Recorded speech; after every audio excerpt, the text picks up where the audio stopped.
1913 के अंत या 1914 के आरंभ की बात है। स्थान टूंडला रेलवे स्टेशन। कानपुर की ओर से आने वाली गाड़ी निर्धारित समय पर नहीं आई थी। मैं बेंच पर बैठा कुड़कुड़ा रहा था। आगरा से समय पर आ गया था, हाथरस जाना था। एक और महाशय उसी बेंच पर आकर बैठ गए। चेहरा कुछ दुबला था, मूछें घनी लंबी, सिर पर साफा और आंखें बहुत पैनी।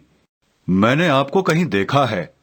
मैं क्रिकेट हॉकी का खिलाड़ी रहा हूं, शायद किसी मैच में देखा हो। मैं क्रिकेट टीम का कप्तान तो रहा था, परंतु रन शायद ही कभी 2-4 से ज्यादा बना पाए हों। शायद इसी पर हंस पड़े हों। मैंने मुंह फेरा तो उन्होंने मेरे कंधे पर हाथ रखकर अपना आशय स्पष्ट किया। आप वर्मा जी हैं ना, वृंदावन लाल? जी हां। मैंने आपको साहित्य में देखा है। साहित्य में? यह तो कोई हिंदी प्रेमी जान पड़ते हैं। आपका शुभ नाम? रामरत्न। अध्यापक रामरत्न भी कहते हैं मुझे। आप कोटला वालों के बालकों को हिंदी और गणित पढ़ाते हैं? जी हां। और आप उन्हें अंग्रेजी? जी, आपका नाम तो सुना था, दर्शन आज किए हैं। खंडवा से छपने वाली प्रभा में और सरस्वती में भी आपकी रचनाएं पढ़ी हैं। आगरा से प्रकाशित होने वाले स्वदेश बांधव में भी आपके लेख कभी कभी निकलते हैं। उन्हीं में तो देखा है आपको। यह मेरी उनकी प्रथम भेंट थी। फिर तो संपर्क इतना घनिष्ठ होता चला गया कि हम दोनों निज भाइयों की तरह रहते थे। कुछ समय उपरांत कोटला वालों की कोठी में ही मुझे निवास मिल गया। अध्यापक जी का भी बहुत सा समय वहीं बीतता था।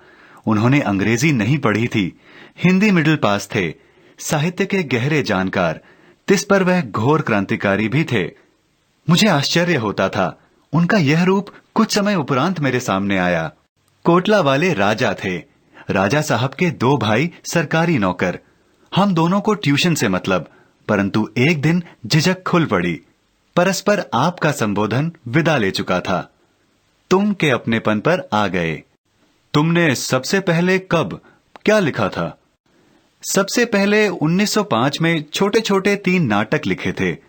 इंडियन प्रेस इलाहाबाद को भेज दिए। वहां से पुरस्कार स्वरूप 50 रुपए आ गए।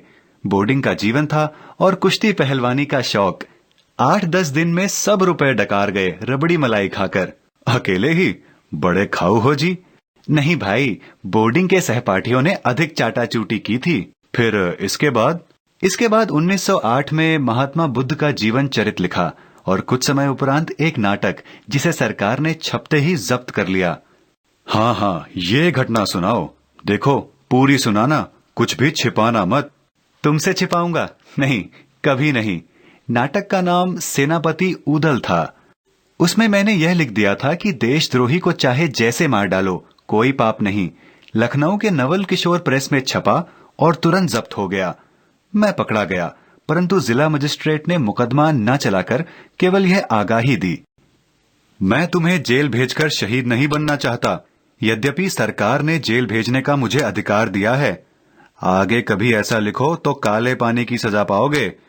बहरहाल इसी के साथ बदमाशों की फर्द में मेरा नाम दर्ज हो गया और मैं रात को जगाया जाने लगा। 2 बरस पुलिस की निगरानी में रहा। वाह भाई वाह, यह भी खूब रही। 2 बरस के लिए जेल चले जाते तो और भी अच्छा होता। मैं भी क्रांतिकारी हूँ। मानता हूँ कि 2 परदेशियों की शासन व्यवस्था हाथ जोड़ जोड़ कर नहीं हटाई जा सकती। कुछ और यत्न करने पर ही यह संभव होगा। वे एक संगठन खड़ा कर रहे थे, यह भी मालूम हुआ। तब मैं आगरा कॉलेज में कानून का अध्ययन कर रहा था। गर्मियों की छुट्टी में 2-4 दिन के लिए झांसी आता, बाकी समय कोटला में बना रहता। वहीं अध्यापक रामरत्न का अटूट संग मिलता। वे बहुत भावुक थे। कभी कभी तो अंग्रेजों की हुकूमती बुराइयों पर और देश की विवशता पर रो तक पड़ते थे। उनके भीतर अपने लोगों के प्रति इतनी अधिक सहानुभूति थी कि गरीबों के लिए अपने प्राण तक दे डालने को तैयार रहते थे। 1914 के अगस्त में हम दोनों आगरा में थे। शहर से कोटला कोठी के लिए चले आ रहे थे। तभी हरि पर्वत नामक स्थान के पास एक अपाहिज को सड़क किनारे पड़ा देखा। उसकी कमर में एक फटा चीथड़ा ही था। उन्होंने अपना साफा उतारकर उसे दे दिया। कोठी पर पहुंचते ही मेरे नाम का तार मिला। मेरे पिताजी ने भेजा था। उसमें लिखा था कि तुम्हारी माता बहुत बीमार हैं, तुरंत चले आओ।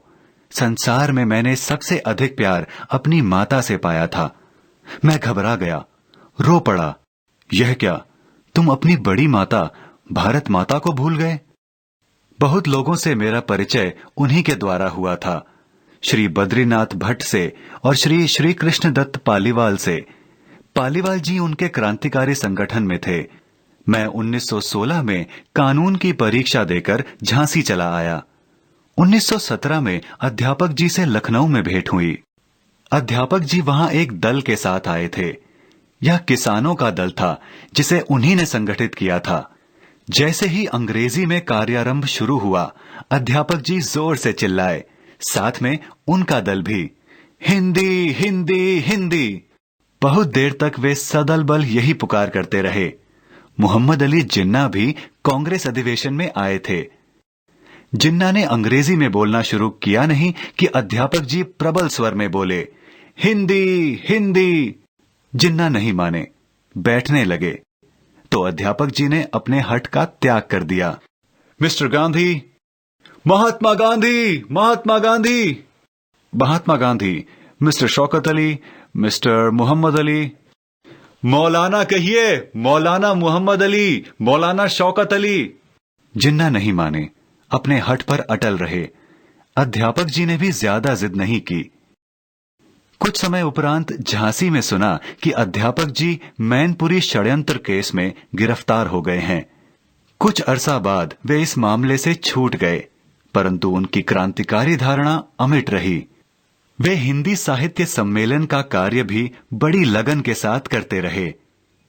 अध्यापक रामरत्न जी भारत माता के उन सपूतों में से हैं जिनका योगदान राजनीति और साहित्य दोनों में अमर रहेगा।